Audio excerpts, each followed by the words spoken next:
Welcome back, lottery fans. Today we're going to be talking about the 5 things you have to do in the first 24 hours if you win the lottery.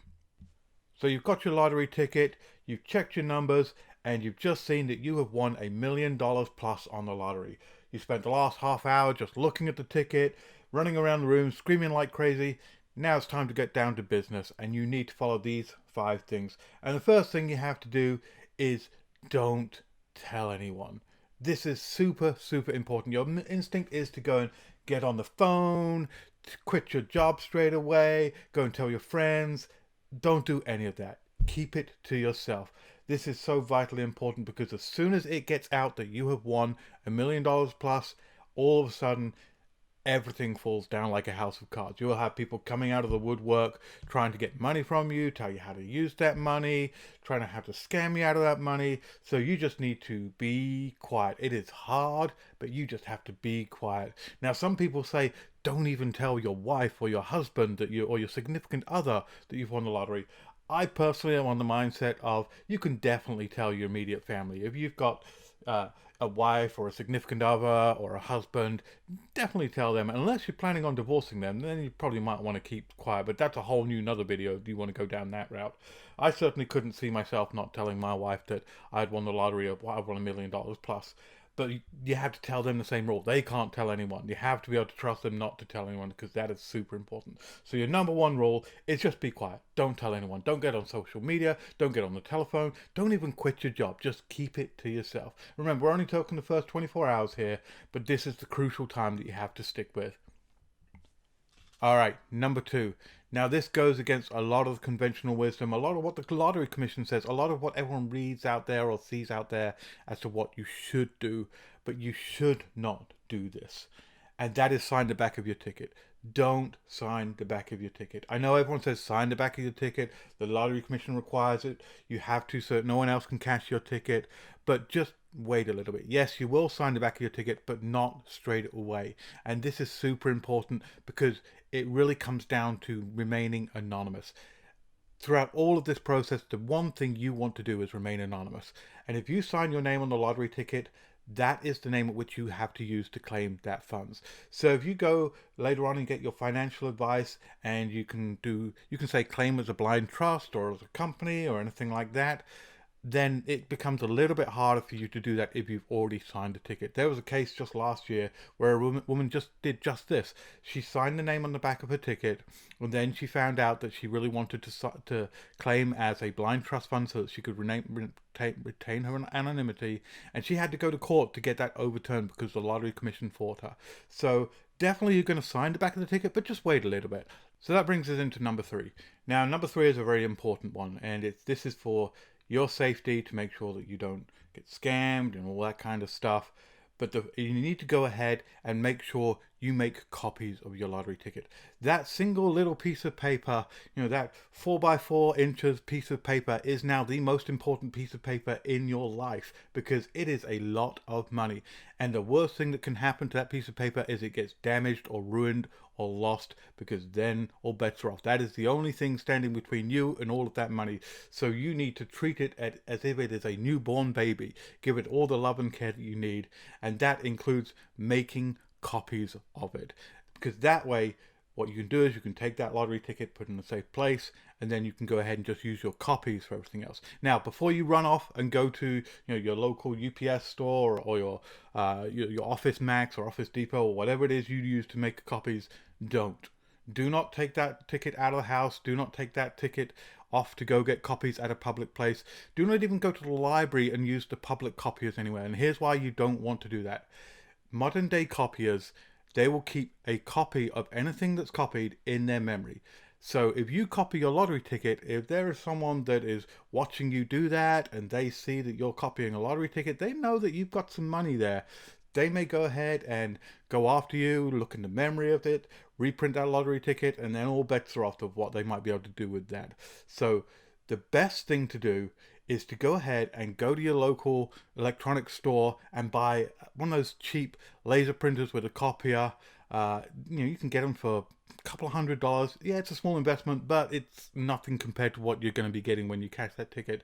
Take it home, plug it in, copy your ticket at home. on your own local personal copying machine. That way no one else can get a copy of that lottery ticket and you're perfectly safe. Make several copies, because what you want to go ahead and do is keep these copies safe. Don't show them to anyone. But when you go further on to getting legal advice and stuff like that, it's the copies of the ticket you want to be showing people. You don't want to be walking around with that one lottery ticket. You want to be using the copies, because that way if a copy gets damaged, you've got other copies. If your real ticket gets damaged, you're out of luck. So make the copies, but make them on your own copying machine. Don't go to any public place to make a copy. Alright, so the fourth thing on the list, leading on from making copies, is once you've got your copies, you want to take that lottery ticket and you want to put it in the safest place possible. Now you might think, hey, I'm going to put it under my mattress because it's safe. Or I'm going to put it in my wallet because I never lose anything out of my wallet. Or I'm going to go ahead and bury it in the garden and only the dog could potentially dig it up, but the chances of that are going to be very rare. Probably not the best places for it. The best place you want to do is go to your local bank and open up a safety deposit box. They are super cheap, they are super easy, and the last time I heard anyone actually breaking into safety deposit boxes was probably in the movies somewhere, or maybe it was one of those old gangster days when they used to do it. But safety deposit boxes are the safest place these days. So go to your local bank, open a safety deposit box. You don't have to tell the bank what you're putting in there. In fact, do not tell the bank what you're putting in there. People open safety deposit boxes every single day, so there's no reason for them to need to know what you're putting in there. Go ahead and open up a safety deposit box, put your ticket in that safety deposit box, and just leave it there. Don't go and touch it. It's perfectly safe. Trust me. If you really feel the need that you're getting a little bit anxious, maybe visit it once a week to just, pet it and make sure it's okay and give it some encouraging words, tell it you haven't forgotten about it, but just leave it there. That is the safest place for it. Alright, and the fifth thing you need to do, and remember, you need to do this all in the first 24 hours because these 24 hours are crucial. The fifth thing you need to do is go ahead and get some legal and financial advice. Because before you do anything, before you cash this ticket, before you tell anyone you've got it, before you even quit your job, you need to get the right advice. And don't go to your regular financial or legal advice from your local town, some family friend or anything like that. You want to get the best advice you can. We're talking about $1 million plus. If you've won one of these mega jackpots, 300, 400, 500, $1 billion even, you need the best advice you can get. Now, there's a few things you need to do to make sure that you get that best advice. Firstly, find a large firm. Don't go to a small firm, go to a large firm. They're going to retain the best people. They're going to have the best professionalism for doing this. So they're going to be used to these kinds of large quantities of money which they have to deal with and protect people for and give advice for. They're the best people for doing this. So find a few of these large firms out there and contact them. Don't just go with one. Contact 2, 3, 4 of them, and basically you can tell them, you can say, I've won a large sum of money on the lottery. I need some financial advice, and they can take it from there. They'll tell you how to do it. So don't worry about all that. You can actually tell them that you're doing that.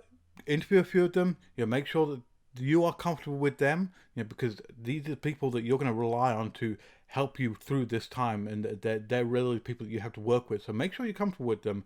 And definitely make sure you understand the fee structure that they're going with.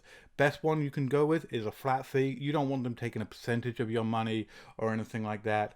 The upfront flat fee is the best way to go, at least in this initial phase when you're actually getting just the standard advice on how to claim your ticket, how to put it into a trust, how to claim anonymity for your lottery and stuff like that.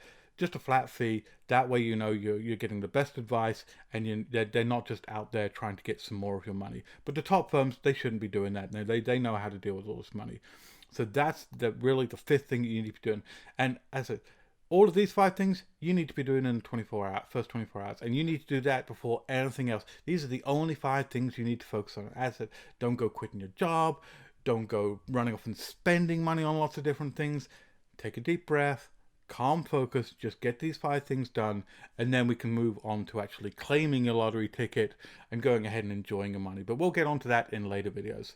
Alright, if you enjoyed this video, please definitely follow, subscribe, like this video. I'll be back with some more advice later on. And in the meantime, good luck.